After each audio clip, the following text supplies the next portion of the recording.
That's interesting. Last time I really filmed it was 11 minutes. Now we've got 14 minutes. Okay, lights, cameras, action. The captain is here once again. It's a lovely Sunday morning, not sunny, but Sunday, and it's mild, it's not too cold. Just done my shopping from Marks and Spencer's because I'm posh. I'm on the posh side of Woolwich, the Woolwich Arsenal Riverside. It's actually called the Royal Arsenal Riverside, isn't it? Not Woolwich Arsenal Riverside, a Royal Arsenal Riverside. Cutting out the Woolwich. Anyway, it's posh here. Okay, anyway, on a serious note, I really, children, yeah? The children are our future. The children need our help, our support, our love and our compassion. They're there for us to look after. As parents, as teachers, as a society, we need to look after our children, because they are our future. They are the future of this world. And they need to be brought up in a healthy, secure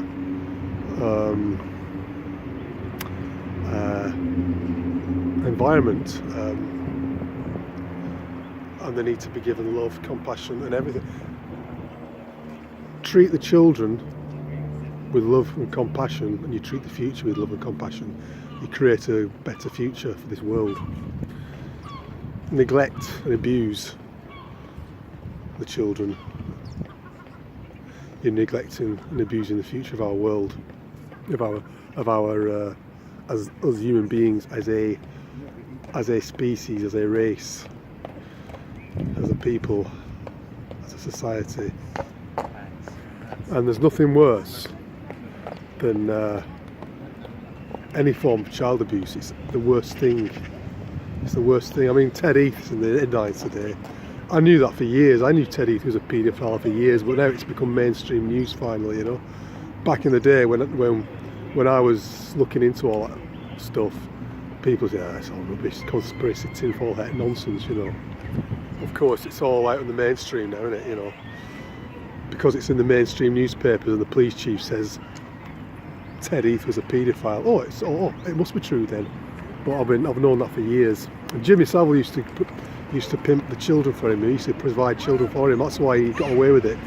Jimmy Savile used to bring children to Ted Heath and other top politicians and members of the royal family and everything else, So that's been all going on, and it's still going on to this day. Top members of society, so-called, hierarchy, politicians, royalty, etc., corporate leaders and whatnot, are abusing children and abusing our future and abusing the world. You abuse a child and you're abusing the world and you're abusing humanity.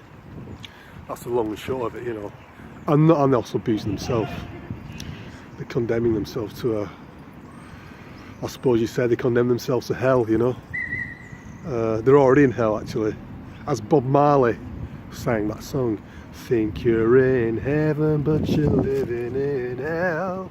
Think you're in heaven but you're living in hell. Whoa, oh, time will tell. You think you're in heaven but you're living in hell. Whether he's referring to those characters or not, he could cover a broad range of people when he's singing about that. But yeah, people think living in heaven but living in hell, And especially if they're doing really nasty, depraved things like that.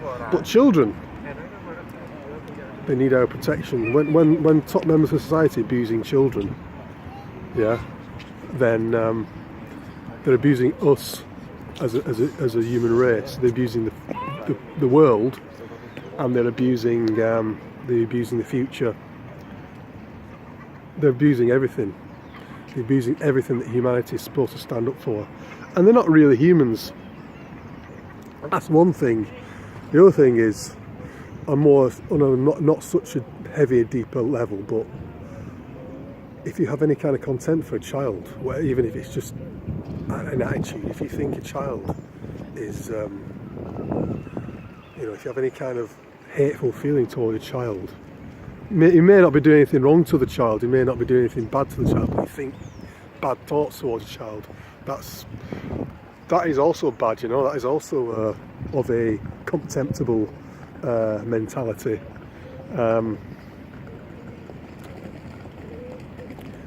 Somebody said to me yesterday, on yesterday's a comment, no names mentioned, but one of my fans, one of my troll fans, a regular feature, he did a whole monologue on my little skit about the English language yesterday, and started talking about his son's 12-year-old son. I assume his son's 12 as well, but the kid he's talking about is 12 years old, a friend of his son. So he doesn't want around the house. He's autistic. He's got ADHD. He destroys things without reason. He's scruffy. He doesn't eat. He did a whole long list of things that's wrong with him, and with a tone of vile contempt in his the way he's putting it across. You know, it was a complete vile and complete contempt. I mean, he uses vile words and vile language at me as well. You know, he slags me off. He abuses and he insults me left, right, and centre. I can deal with insults. I can deal with insults personally. You know, I can deal with that. I don't mind it. Insult away, mate. You know, fucking carry on. I'm not going to respond. I'm not going to react or respond, or I'm totally going to ignore you. I'm going to delete your comments. But he starts slagging children off to me. That's a fucking whole new law, mate, you know. A child that obviously has special needs, is autistic and ADHD, and you're talking about him in such a contemptuously nasty manner like that, that is low, man. How fucking low can you go? You know? Children, whether they're so-called normal, you know, normal, healthy children, or children with Down syndrome, ADHD, or autistic, or whatever, they've got learning difficulties or whatever you want to call it, whatever the so-called modern terminology is, they all need our love and they all need our compassion. They need it more than anybody else, actually. That's what they're here for, in one sense. It is to test us how compassionate and how human can we be, you know? How compassionate and how human can we be? And that is one of the tests in this world, is when we're set upon against somebody who is less fortunate than ourselves. How do we react? Do we react to them with contempt and scorn, or do we give them our love and compassion? You know, that's the measure of our worth, a measure of our humanity, the measure of our compassion. Now, if you speak ill of a child because he's got some unfortunate, and probably caused by vaccinations, I would imagine, because there's so many kids now in this age. When I was a kid, autism was like, you could say 1 in every few hundred was autistic. Now it's like 1 in every 10 almost. It's ridiculous the amount of autistic kids we've got. And you know, MMR vaccines, for example, that's a whole other subject. But whatever the cause, if a kid's autistic or he's got some special needs, he needs more of our love and our compassion. And he doesn't need, the last thing he wants is scorn and contempt. If you give scorn and contempt to a kid that's less fortunate, and especially to a kid that you know, that's a friend of your own kids, Jesus, man, how low can you go, mate? Fucking hell. That really does, that kind of winds me up. That comparing him to me, that I can deal with, you know. I don't give a shit. Say what you fucking like, mate, you know. You can say what you fucking like about me. I don't give a fuck. I don't give a flying fuck, you know. It makes me laugh. But you start bringing children into it. You start bad-mouthing a child off with scorn and contempt. That is low. That is low, you know. And he reminds me of he reminds me of him, you know.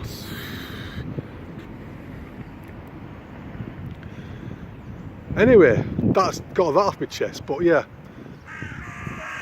kids, children, they need our love, they need our support, they need our compassion, they need to be looked after. That's what we as adults got to look after the children on all levels. Got to feed them, We've got to give them emotional support, loving support. We've got to educate them, and we've got to look after them, you know. We've got to give them everything, because they are the future. Look after the children, look after the future, look after the world, look after humanity. If you have any negativity towards children, especially if they've got special needs, then it reflects what mentality you have, what the scorn you have for humanity as a whole, the scorn you have for the world, the scorn you have for yourself. Ultimately, it all boils down to self-loathing as well. How can you love yourself if you have disrespect, if you're dissing other people, if you have scorn and hatred for other people? How can you love yourself, you know? We've got to love ourselves also. Self-love, that's also important. Self-respect, self-love. And love everybody, you know. Even Jesus said that. I'm not a Christian myself, but I like a lot of teachings, you know. Jesus said, love your enemy. Do good to those who persecute you. Turn the opposite cheek. But it doesn't mean don't mean lie down and take the shit either, you know. Humility is the intolerance, is our ideal moods to have, but also we don't take shit. We've got to defend the innocent, we've got to defend the children, we've got to defend the animals, we've got to defend the environment, we've got to defend what is right, what is good in this world, you know. And we've got to be willing, sometimes we've got to be willing to die for that, for those causes. Yeah, humble towards ourselves. We can deal with personal attacks ourselves. We should you know, water off a duck's back. But if we see somebody else has been attacked or abused or disrespected on whatever level, whether it's physically, mentally, or emotional, or whatever, then we should stick up and fight for that. We should ideally say, look, this is out of order, mate. You can't say that. You can't do that. We've got to defend the innocent. That's what we're here for. One of the many reasons why we're here. Public free is to defend the innocent, support the innocent, look after the innocent, love the innocent, nurture the innocent.